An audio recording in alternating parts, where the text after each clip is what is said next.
after the quake last night. Anthony Moore was telling us that parts of the, throughout the, it's not an even space. Throughout some they can walk through, some there's a space of only about 3 feet from the roof of the top section that collapsed down to the lower deck, so they have to crawl through, and they've been crawling through and marking the cars and with an M and a T empty to indicate what they have. You can just begin to see at the very top of that shot there daylight breaking, and that's what they've been waiting for to try and get the heavy equipment moved in.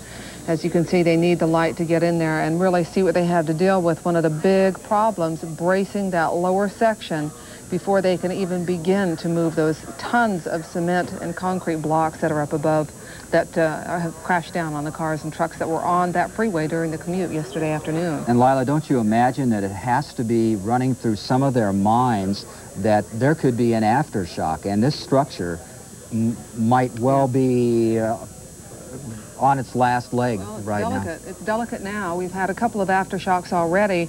A couple this morning around 5 o'clock in the South Bay, which measured around 4 on the Richter scale. So, yeah, I bet they are concerned about that. Of course, it was a 7.0 quake that hit yesterday that caused this collapse on the Cypress structure in Oakland. But this is hopeful in a way that they do have a rescue operation going on. We had Anthony Moore reporting just about 40 minutes ago that they didn't hear any sounds or any noises at all from the Cypress structure. They really don't know what they're dealing with under there. They don't know how many cars and trucks were trapped in that mile-long section that collapsed on the freeway during the commute. So maybe there are people who are still alive that they are able to get to, that they can hear now this morning. I sure hope so. But as you were holding up the headline from the extra, here it is, extra of the Chronicle, hundreds dead in huge quake, and that even though we don't have any confirmed number this morning on exactly how many people have been killed, we're hearing the number around 270 in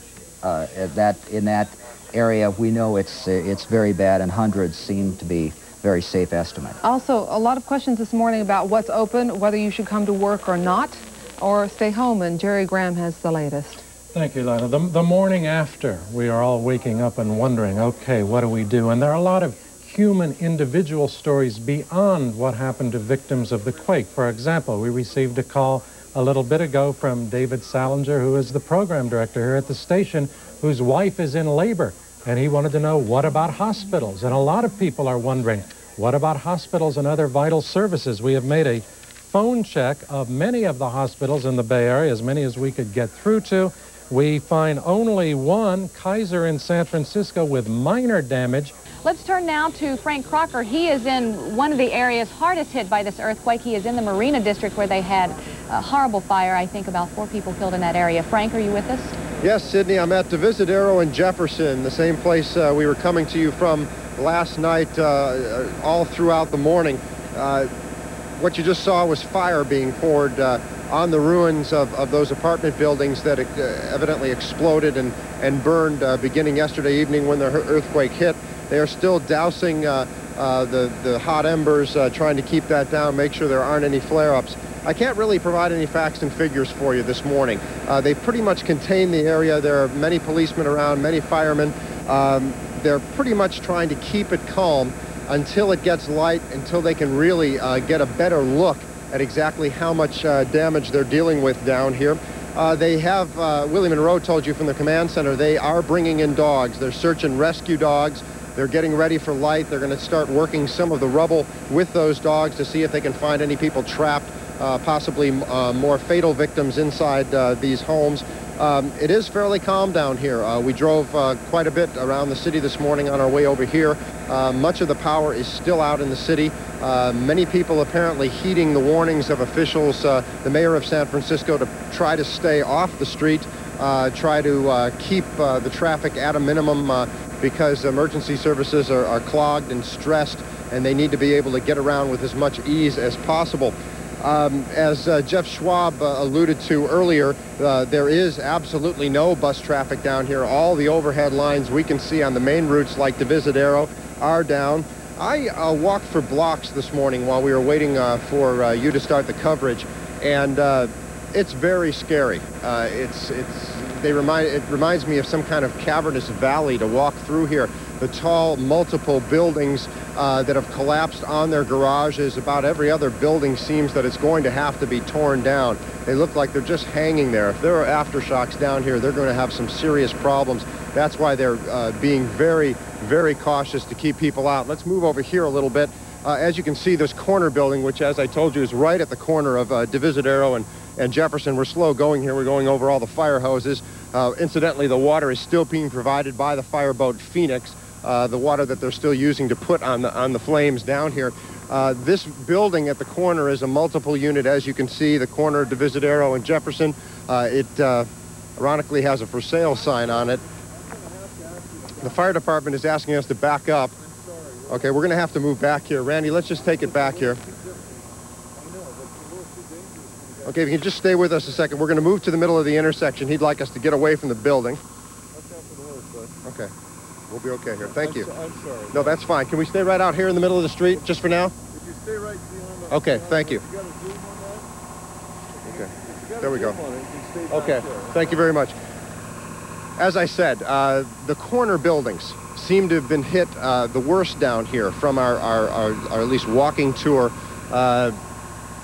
There must have been some kind of shake in the blocks where the buildings started going back and forth during the main part of the quake, and somehow the pressure had to give somewhere, and it just came out at the ends of the blocks because, as I said, these larger structures at the corners of the intersections in the marina seem to be hit the worst. There's another over here that's leaning toward the center of Divisadero. There are buckled sidewalks. Again, the multiple unit buildings look like they have the worst damage. The garages, which are on the first level, have just dropped, and the buildings have dropped on top of them.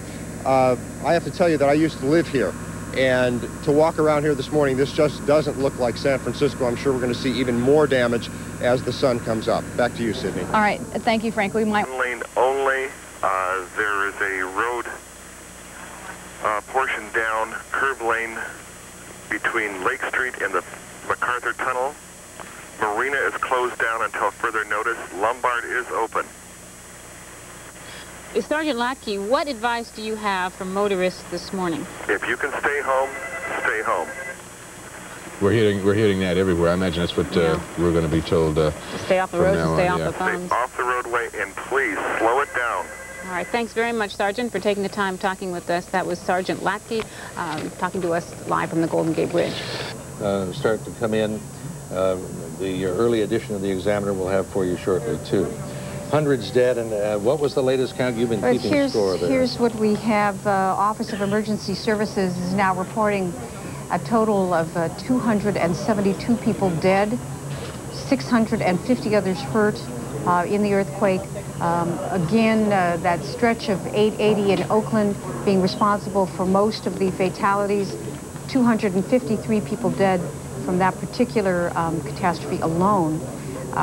Dozens of aftershocks being reported, the biggest one so far, 5.0 on the Richter scale. And the most recent that we felt here at Channel 5 on the Embarcadero was at 3:30 this morning. 3:30. We do want to mention that at 7 o'clock we're going to go over those road closures and school closures, and we're going to keep doing that for you, so you will be updated on what the situation is, how the Bay Area is operating today as it affects your life. The overpass law came into effect after the devastation in San Fernando Valley in Southern California. So that should have been reinforced. Now, whether it was or not, we do not know. That's the big question, Lieutenant Governor Leo McCarthy. Picture again, and it shows this whole row of houses tipping over, and you can see all the wooden braces, the temporary braces, to try and keep the whole thing from just falling over into the street.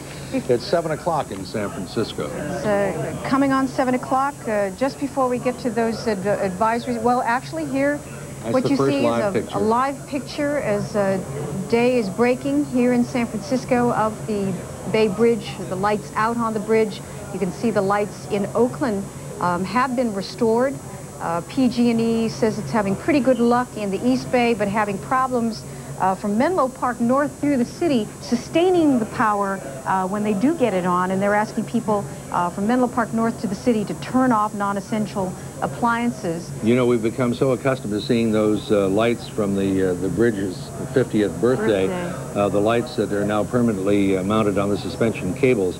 So it's even more dramatic seeing the bridge in complete darkness like that. Right now, what emergency crews are waiting for around the Bay Area is for full daylight so they can go in and totally assess the damage in a lot of areas where they have not been able, where they had to stop all of their operations during the night. We're still hearing that we have major damage in a number of areas and are not able to get many details out from those areas. Places like Watsonville, Hollister, Santa Cruz in particular. Nisgatis reporting extensive damage, and we're waiting for word, but some of those areas that are the hardest hit are having a hard time getting any word out to news organizations about what is the situation there. 7:01 now, in case your clocks are out as a result of the earthquake and you're